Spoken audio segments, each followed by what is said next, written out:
All right, welcome to the third episode of Take Back My County, and I'm here in studio with Gary Welch. I'm Taylor from the Peasants Perspective, and today we have a special treat for you guys. We're going to be talking about the three forms of socialism. Socialism. You keep using that word. I do not think you know what that means and how we are fighting the wrong war. And I myself have been victim of this.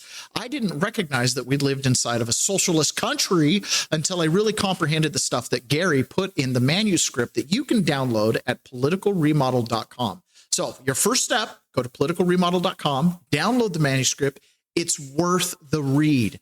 This is our country. We are supposed to run this place. We're supposed to elect politicians that represent us. And so this political manuscript will help set the stage for the new Republican Party as we go forward that is going to hold our politicians accountable. Additionally, we want you to go to takebackmycounty.com and enroll in the movement. Put your information in there. We'll keep you up to date on all the greatest things. And you can also watch episodes and past episodes of this podcast, Take Back My County. So Gary, welcome to the studio. Glad that you could join us here today. Thank you, Taylor. And yeah, this is probably one of the most important subjects in the manuscript because we really do not understand and we do not believe that we live in a socialist country in the United States. We think we've been told we're a capitalist nation. We are a constitutional republic. It is a government by the people, for the people, from the people. And all those things are really not true. We are a socialist government. We have a socialist economy, and we live in a socialist world. And I think that it's important that people understand that.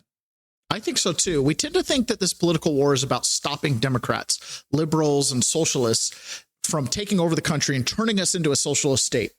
But as you point out in the manuscript, that we already lost that battle about 100 years ago, long before any of us were ever actually even born, right? We're not a democracy in the way most people think. We're not functioning as a true constitutional republic. We're not a capitalist country either. And we certainly cannot honestly describe ourselves as a government of the people, by the people, and for the people, unless you mean it. Would you agree with that? I mean, obviously you wrote something very similar to that. Yes, and that's really the critical part. We became a socialist country 100 years ago in the Great Depression. FDR was basically our first socialist premier versus a president. He was not acting in the role of the constitutional president as it was defined in the Constitution. So he became our first premier, and we really shifted. And I know there'll be some folks out there saying, well, Gary was earlier than that. And you are right, but he really put that into the system where we got off the capitalist highway. We took the off ramp, and now we're on the socialist highway and going down that path. And so you have to think about this. This was almost 100 years ago that this has occurred. And all of this time, they've been telling us, oh, we're a capitalist nation. We're the beacon of capitalism. We're the last holdout of capitalism. And we do things, and this is why America is so great. And the reality of it is we are not. We are not even close to that. And I think, Taylor, you had a very good response to that of saying this is why we are a socialist nation. Yeah, exactly. If we think that we're a republic and that we're a government of the people, by the people, and for the people, right? We intend that to mean that we are a system that is in liberty. We have democratic accountability and free markets, but it's just not the case anymore. We're governed by a socialist system, operating under socialist economic policies, and sustained by a society that largely accepts socialist assumptions without ever seriously questioning them. It's amazing to me the generational divide, for example, over in New York or in Seattle or down in LA, where you have these openly socialist, borderline, if not outright communist mayors. They talk about things like the buses will be free. A couple generations ago, talk like that would have been unheard of because the question instantly would have been, well, who's going to pay for it? Well, now everything just gets paid for by the state, right? Paid for by the state and rich people, which is a classic, perfect example of how we are absolutely become a socialist country without really a shot being fired at us at all. So how would we define socialism? Socialism is a system in which a small group of wealthy, powerful, and self-appointed elites use government, the state and to control and subjugate the general population. The elites, they see themselves as more enlightened, more educated, and more capable than the people they governed. They believe they know what is best for society, and ordinary citizens should be managed accordingly. You see this in their campaigns. You see this in the way they govern. They tell you what they're doing. They tell you why they're doing it. And it has no connection sometimes to the actual needs of the people, except for sometimes a very vocal little minority of have-nots, as I would call them, right? The people that can't afford bus fare. Okay, everybody who's rich has to pay for buses. It is something that has crept up on us in the broad sense. But like you said, it's something that happened 100 years ago. No doubt about that at all. And this is a flawed system. This is the core flaw of socialism. And what our founding fathers, I love talking about this, and that the founding fathers, we always, as conservatives and Republicans, we portray them as these individuals that were geniuses and they had God on their side and all these other things. But what really happened was they had a fundamental understanding of the flaws of human beings. They knew their own flaws. They knew the flaws of a British government that they had been fighting for almost 20 years.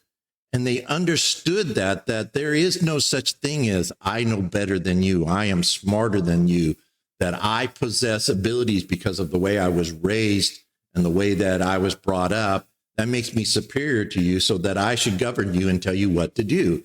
They recognized that there was no such person. That person does not exist in the world. Why in the world would you give them power? And yet that's what they saw.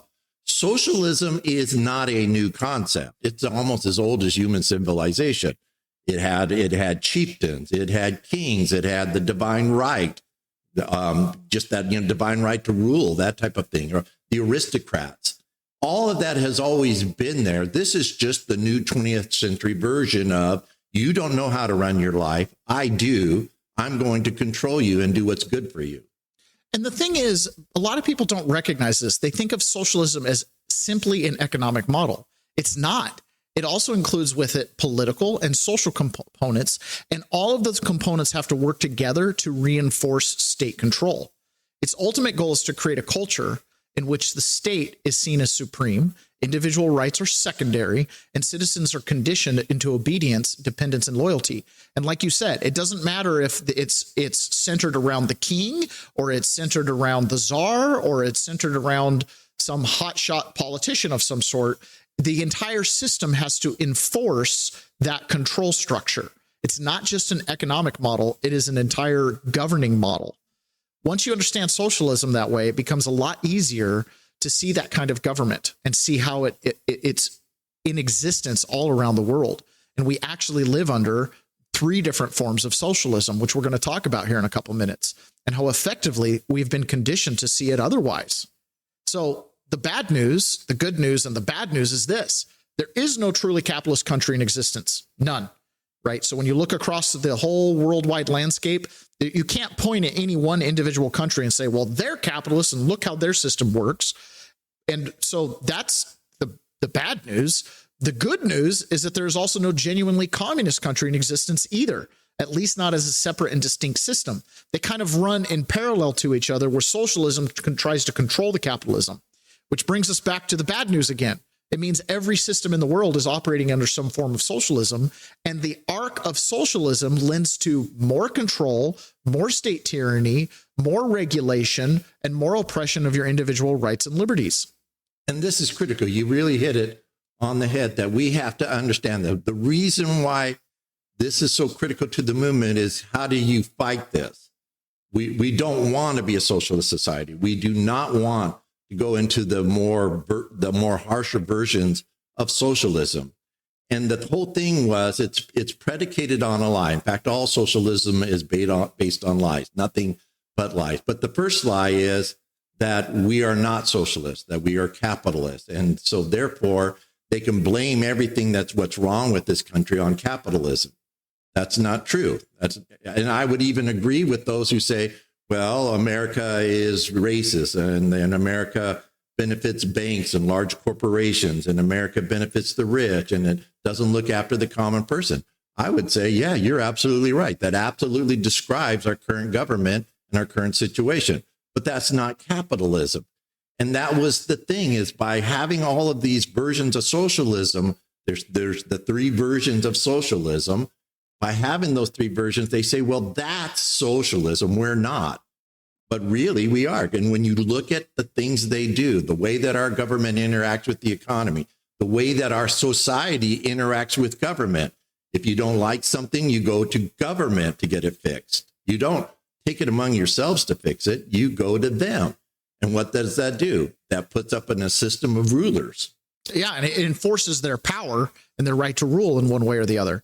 So we've been taught there's the three competing systems: capitalism, socialism, and communism. But in reality, socialism is the dominant system in all the existing political entities. What we're really looking at is three different varieties, which you lay out in the manuscript, I think, beautifully, which is why people mistakenly think there are separate systems. So the first system in the manuscript that you lay out, you call oppressive socialism. And this is how you define, this is what most people usually call communism, right? This is your Chinese Communist Party, your Republic of China type of communism.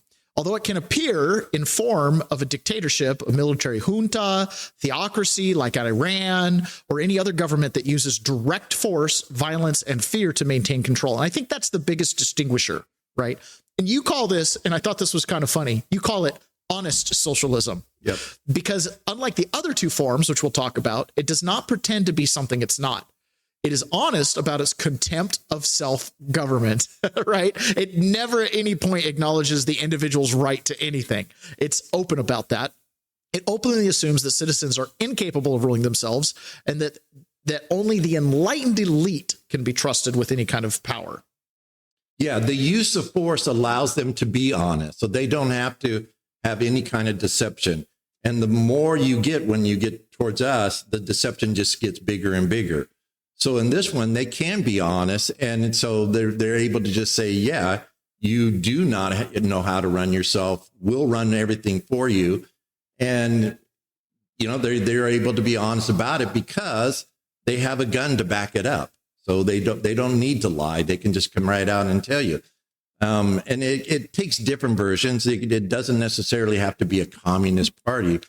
But what I wanted to point out is that they're saying, okay, this is a different system. This is different than what they're practicing in Europe. And this is different than what we're practicing in America. No, the core is the same. It's the exact same thing. There's this elitist bunch of people that says, you do not know how to run your life. We will run it for you and we will rule over you. And the thing is, all the different forms of democracy arc towards oppressive socialism, or what we would commonly call communism. That's the big bad boogeyman. But the reality is they're just being honest about the mechanisms that are using the rule. In a system that's oppressive socialism, the whole role is simple for the citizens of those states. Serve the state, be loyal to the state, and submit to the state. That's it. Any opposition is treated as dangerous. It's treated as disloyalty or traitorous, because anything that threatens the state is portrayed as a threat to society itself. The elites in that system, they condition the citizens to be self-deprecating and constantly in a state of unworthiness to control something complex as a country. They accept that they want rulers because they trust the state to be able to take care of their needs. So they use force to enforce that paradigm, and then that's all they want the citizens to do. Always rely on the state. The state is the solution for all of their problems. The system is most prevalent, and it pushes personality cults. Every communist country we can think of, there's always a notable leader, right? Lenin, Stalin, Mao, Pol Pot. You can kind of go on and on. They're oftentimes started around this most elite of them all, this cult of personality. And the system after that continues to run on that cult of personality. You look at a country like North Korea, which is a communist country as well, and their entire country is around worshiping Kim Jong-un. Or even in China, where Chairman Xi, his pictures are up in all the schools. You'd struggle to go into schools in America and see pictures of Donald Trump up on the wall. Right. But anytime you have these cult of personality religions, they always laud the great supreme leader who can never really be wrong about anything. And your duty is to give him loyalty. And if those leaders make any mistakes, it's a simple resolve. Should anyone point it out, have them shot, imprison their family in a re-education camp. And we do see that in oppressive socialism around the country, around the world, right? The concentration camps, the Uyghur Muslims, you've got Iran has done the same thing. They're all pushing that total control type of socialism. Yeah. However, each and every one of those on an economic side often are more liberal than we are in our country. So they do it from the political end and they do it from the social end, that type of control. But even those countries, because communism fails, right? Economically, as an economic system, it fails. So you've got a country like China who's oppressively socialist, but yet they've opened up much of their economics to try to extend their rule, right? Which is almost the opposite here in America. We pretend to have political freedom, but we have less and less financial freedom. And you hit it right on the head. You made so many good points. It was hard for me to keep up with it because you were just like, bam, bam, bam. So one of the things is just this.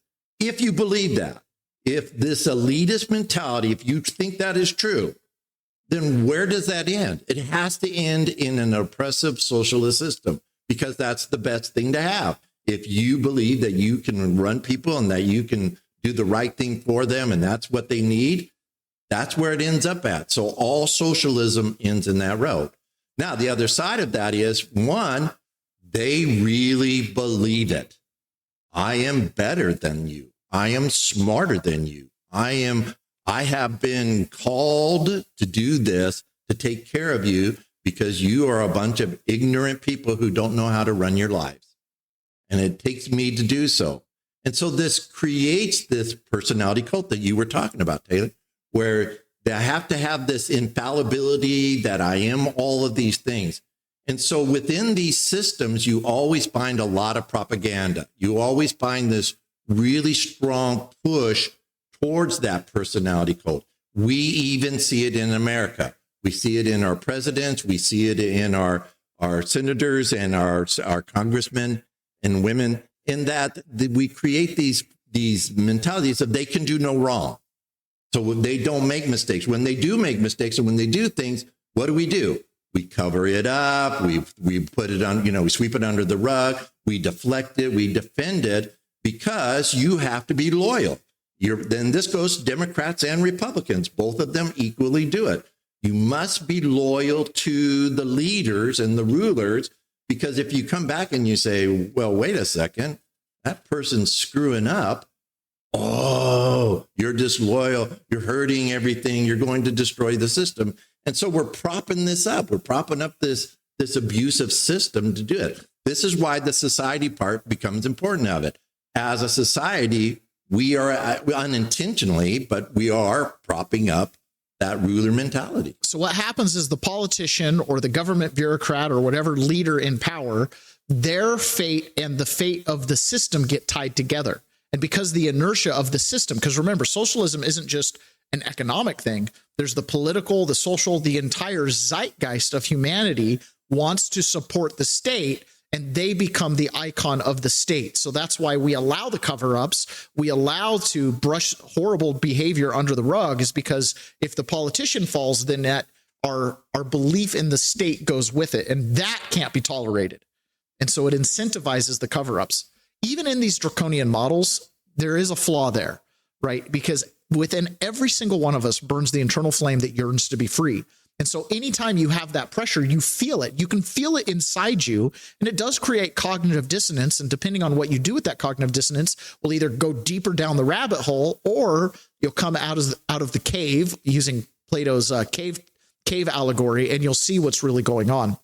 We're genetically designed to hate chains, confinement at all times. Many people see this, though this and know it is not true, right? They see the chains and they just know it's not right.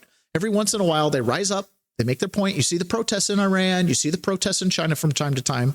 But what happens is the elitist leaders will do everything they can to suppress it. And then the ball gets kicked down to the next step.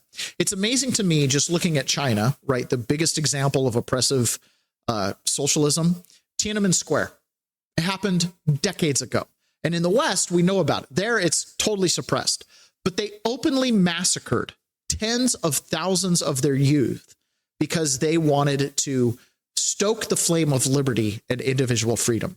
But yet, give it a couple years and everybody just moves on. And they're still part of that cult of state, that cult of personality.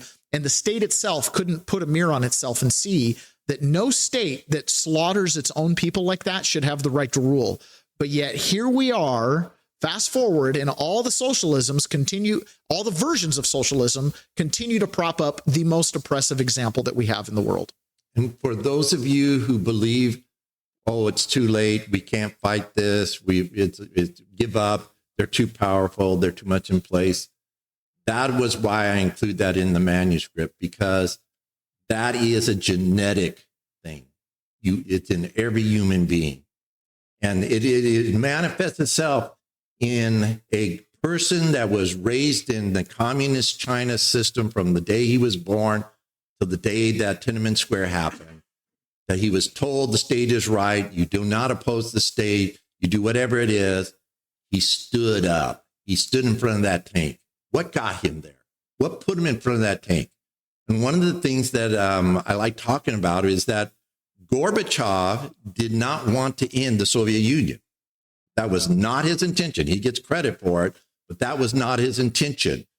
He believed, because he was raised from birth to where he was at in the Soviet system and in the communist system, and he felt he can loosen things up and it would be fine. The communism would still continue. The Soviet Union would continue. It would be just great. And as soon as he let up just a little bit, what happened? The whole thing came tumbling down. The whole thing came tumbling down. That is exactly right. Right? Thinking that, oh, the people will still remain loyal to the state. We just need a little reset. There's no reset. There was no reset. Absolutely not. Which brings us to the second form of socialism, which you call popular socialism. And this is a little bit more tempered to try to prevent those strong collapses, the rise up that would happen. This form of socialism is what most Americans associate with Europe and with the self-described democratic socialism.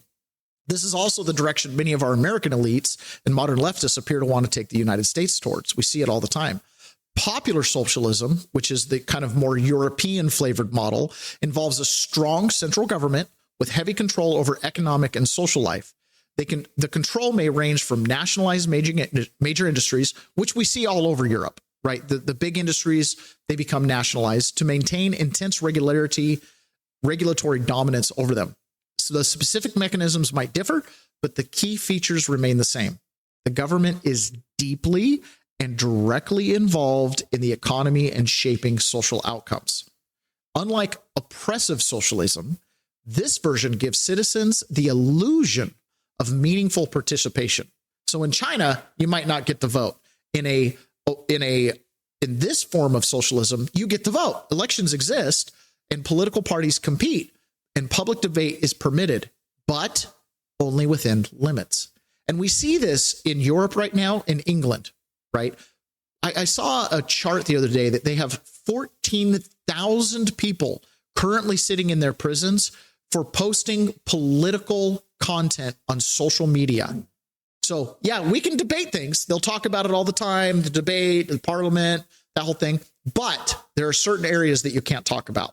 If it actually challenges the state, if it actually points out any hypocrisy, they're just as oppressive as any other state. They'll put you in jail for it. The public is still conditioned to believe, however, that the government is the default solution to every major problem.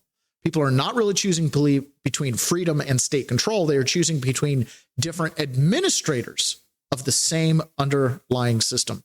And that is a deception, right? To believe that you're electing. No, you're not. You're not electing anybody. You're electing who they allow you to elect within the parameters that they've set. Citizens in popular socialist systems often believe they live in democracies, when in reality, they are simply allowed to choose which faction of elites will rule them. And we are very close to this here in the United States, where we're completely dominated by the two-party political system. The government presents itself as a benevolent parent, and I think this is a throwback from the monarchies of Europe, right? Where they were the patriarch of the state. So there's still this attitude, well, the government is our parent. And even though it's no longer a king, it's a parliament and it's a president and it's a prime minister, but they fulfill that same role of a parent relationship to the people. For all practical purposes, the citizens in Europe and in these middle ground socialist states do not have meaningful control of the direction of their country. It's still completely and totally controlled by the state. A great example of that is how an organization like the World Economic Forum can pull together these governments from different nations and get them to all march in lockstep. I don't know that there was any notable difference across Europe during COVID era, like there were notable differences between the states here in the United States during COVID era. For example, the flavor of COVID here in Washington state was very different than the flavor of COVID in Florida. Whereas in Europe, I don't know that there was a big difference between France and the UK and the Netherlands, right? They all kind of had the same flavor. Yeah, so they're very comfortable with it. A way to describe this is, let's say that you're meeting with a mobster, and in the oppressive socialism, that mobster comes in with the guns showing, he's got the weapons and everything, points the gun to your head and says, you're going to do what I want you to do. In popular socialism, he shows up in a business suit. He goes, I'm not a mobster. I'm a businessman. And then you look under his coat and you see there's a gun in there. Oh, don't worry about that. It's no big deal. They may hide it. It's self-protection, but don't worry about that. And you go, oh, okay. And then they just say, yeah, but you want to deal with us. We're so great. The mob is going to help you out. We're going to get things done for you. We're going to make your life better. You want to work with us. And everything is fine until you say, wait a second, I don't want to do this. Guess what? The gun comes out. Exactly, which is why they have in England, they have 14,000 political prisoners over what we in America would consider free speech. For all practical purposes, then, citizens in popular socialism have no meaningful control over the direction of the country. You can either go along with the guy in the business suit, or he's going to go full oppressive on you, just like in oppressive communism. He's just not honest about it from the onset. In this popular socialism, they're simply selecting their preferred kings, queens, and aristocrats every few years. The titles might change, the way it looks might change, how they dress might change, and how they present themselves might change, but the mentality is exactly the same. Which brings us to the last form of socialism, the one that is hardest, especially for us Americans, to accept, and that's American socialism. And this is the most deceptive version of all. And this is where we've already lost the fight by not understanding that this is the ground from which we're fighting. American socialism, this system has a unique distinction of being practiced only in the United States. Of the three versions, it has historically had the least visible oppression, but by far the greatest amount of deception.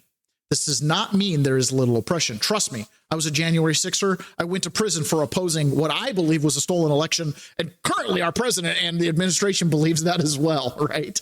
So it's not like I'm the only one that believes that. But by speaking up early on January 6th and going to that rally, right, I got put in prison. I had a 7-year, 3-month sentence, served 14 months of it before the pardon came out. And I saw firsthand, even in American socialism, they're more than willing to imprison their political enemies and people who speak up to the system. In American socialism, it simply means the prison is larger, more comfortable, and more cleverly disguised. American socialism is unique because it denies that it is socialism at all. That denial, however, is becoming less necessary as government control becomes more normalized and more accepted. In your view, Gary, you wrote in the manuscript that American socialism was born on the same day capitalism in the United States officially died, October 28th, 1929. And what happened there?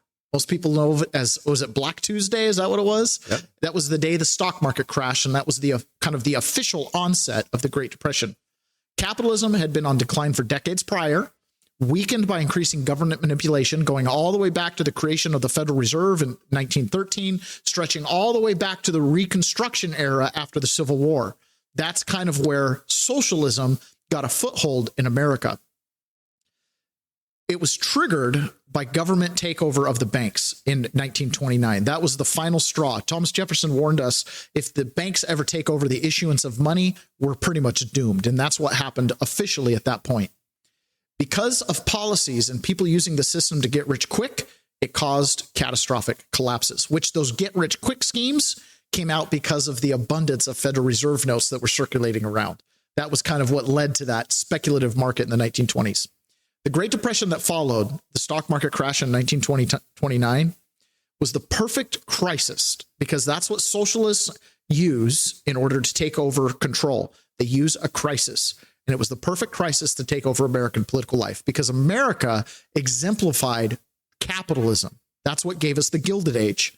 And every revolution that a socialist needs to take power has to start with a crisis. Franklin Roosevelt, you wrote, like the dictators that preceded him, used that crisis to implement what were, in substance, openly socialist-style programs, but under the more palpable labels of progressive and New Deal reforms. The message to the American people was essentially this: we're not abandoning freedom.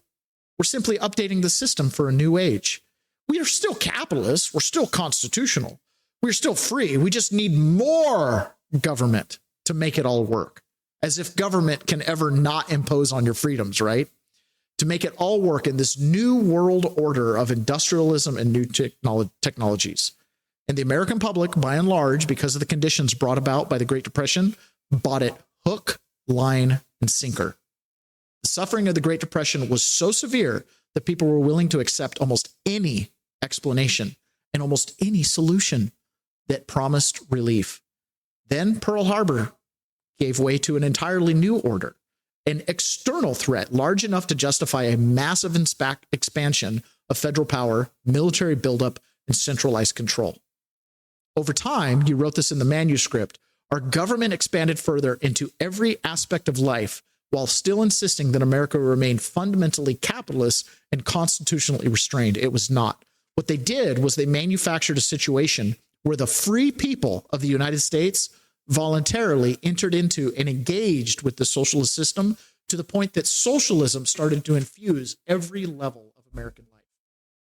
The socialists simply became better at disguising state control under pro-American language and familiar institutions, using nationalism, a socialist favorite go-to. When someone says they're a nationalist, they're just a socialist by another color. That's American socialism, disguised as patriotism, and ensuring that socialists occupied the three great social institutions: academia, educators to indoctrinate the little kiddies, government to regulate the citizens, and media, because socialism and propaganda go hand in hand, and patiently and slowly expanded using time to hide what they were really doing. When you expand this over 40 or 50 years, it's hard for us to detect. And that's what makes American socialism so effective. They were not merely persuaded into it. We have become born into it. We've been raised in it. We've been educated in it, and we've been conditioned by it. And we were taught to call it freedom. But most people, when they look around, you don't feel as free as you would think, right? Everything you want to do, almost everything you want to do, is regulated. If you want to be an entrepreneur and start a business, you have to get permission from the state to do that. Oftentimes you have to get licensing and permitting. Now, we're not opposed to all those different regimes offhand, but you can see how those become levers of control into our personal lives. Now, this isn't our fault, but it's something we have to understand for us to fully defeat it. And that is the point of politicalremodel.com, is to set the stage and set the understanding of this condition that we're actually in, that we already lost the war to socialism. So we have to start fighting differently in order to actually take back our counties. And if we take back our counties, the state will come shortly after. And once we have control over our states, we the people have control over our states, the federal government will be matter of fact. It'll just happen on its own. Gary, in closing, do you have any last remarks? Yeah, and you kind of hit the point of the reason why it's important to understand that America is a socialist state is because how do we fight it? We have been trained to go to the government. And so what's happening right now with all the movements that are going on is we're going to the government to solve the problem about the government. How do you think that's going to work out? The same as it always has, Gary. More problems. So our strategy is the Sun Tzu strategy. That's exactly where I got it from. Sun Tzu. You don't attack them where they're strong. You don't hit them where they expect you. You don't go after where they're going to defeat you. It's not a little army attacking this large army force and trying to knock it out. Now we go around them. We're going to hit them in the places where they cannot defend themselves. We're going to go where they don't expect us to go. This is how you win against a much larger force. You don't try to take it on the top. We're going to take it down on the bottom and fight the war there. And this is incredibly important. The thing that is lacking in socialist governance systems is the connection to the people, the connection to that spirit of freedom, which is why we're talking to you, the people, because we still have a constitution.